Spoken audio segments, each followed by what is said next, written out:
German Leopard 2 in the Russian-Ukrainian war. Is it necessary or not?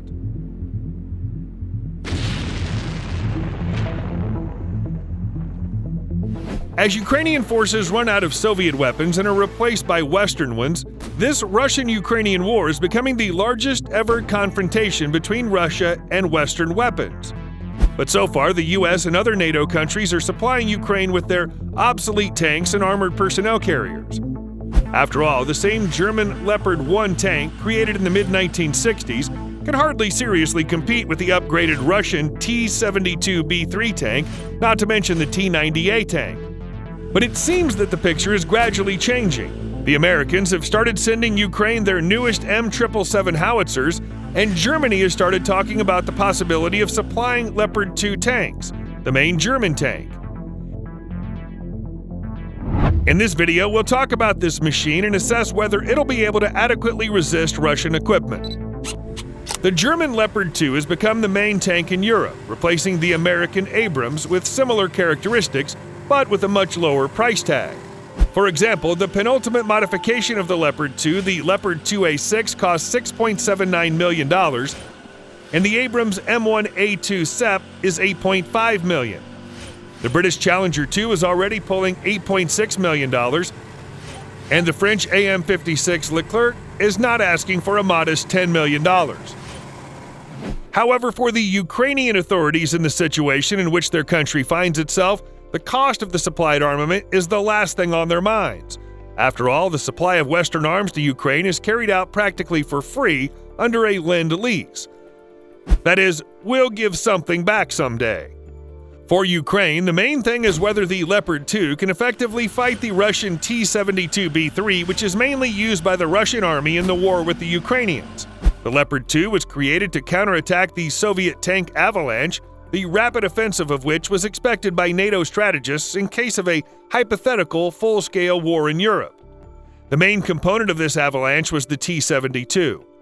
In short, the Germans were preparing for massive tank battles, as in 1943 near the Russian Prokhorovka, when hundreds of German Tigers fought against hundreds of Russian T-34s in a fierce tank wedge.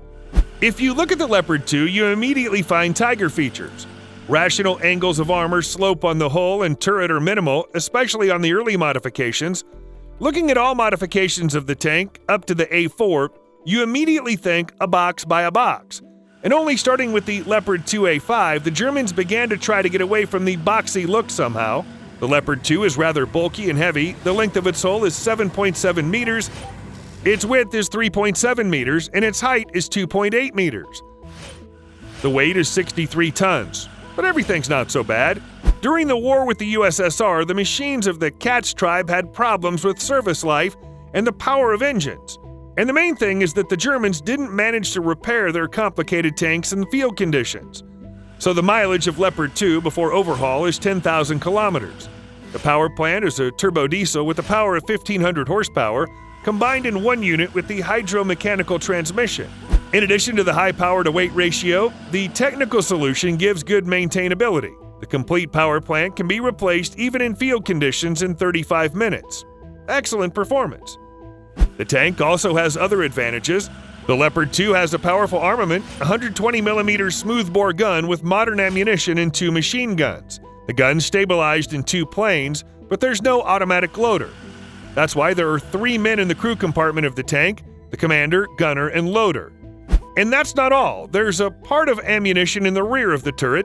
That's why Leopard 2 has such a distinctive silhouette, which can't be confused with any other tank, especially when the turret is deployed across the stern. The niche where the shells lie is equipped with bouncing panels. It's believed that if a shell hits the powder cellar of this design, people have a better chance of surviving.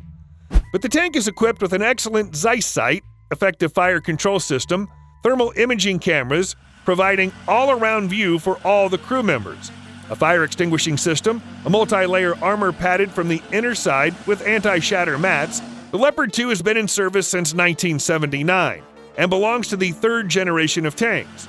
Over the years, it's been improved, re-equipped, and even facelifted. The most recent and current modifications are the 2A5 and 2A6.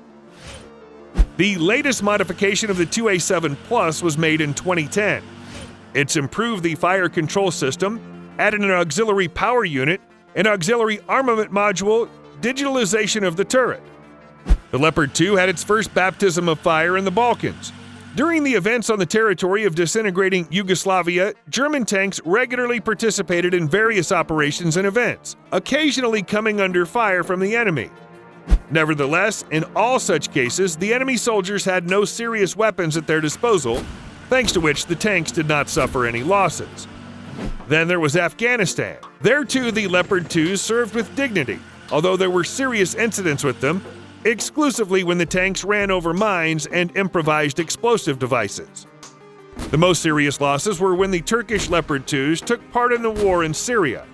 Total losses amounted to 10 tanks. All of them were destroyed by anti-tank systems.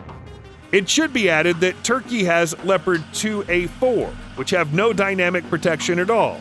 So if they fire into the lateral or stern projection, they can be reached by the Soviet primitive RPG-7.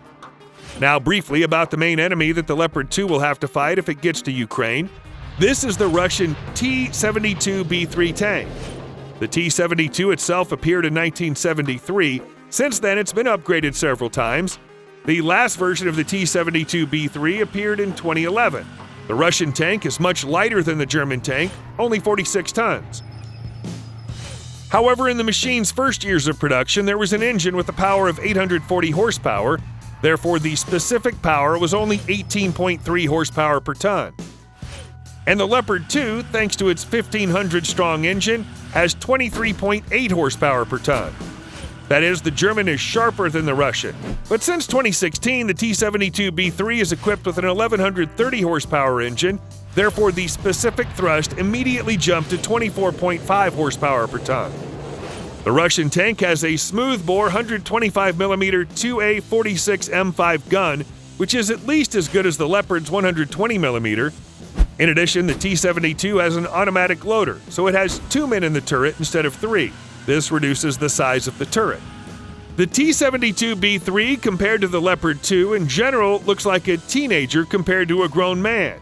It's more than 17 feet lower and 33 feet shorter. Add to this the rounded shape, optimal for ricocheting enemy shells, good armor, and dynamic protection on early modifications Contact 5, on later modifications Reluctant. So the Leopard 2 has a well-armed, protected, fidgety enemy.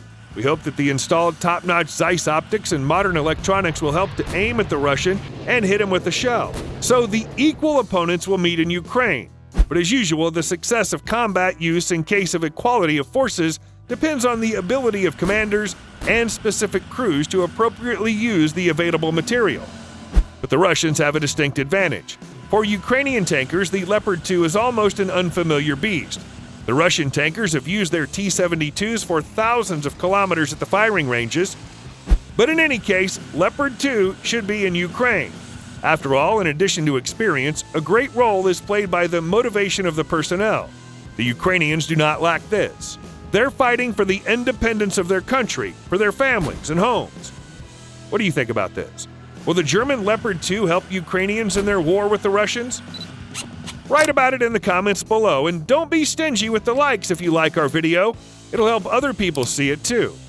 Also, don't forget to subscribe to our channel, as many more interesting reviews of various weapons are waiting for you.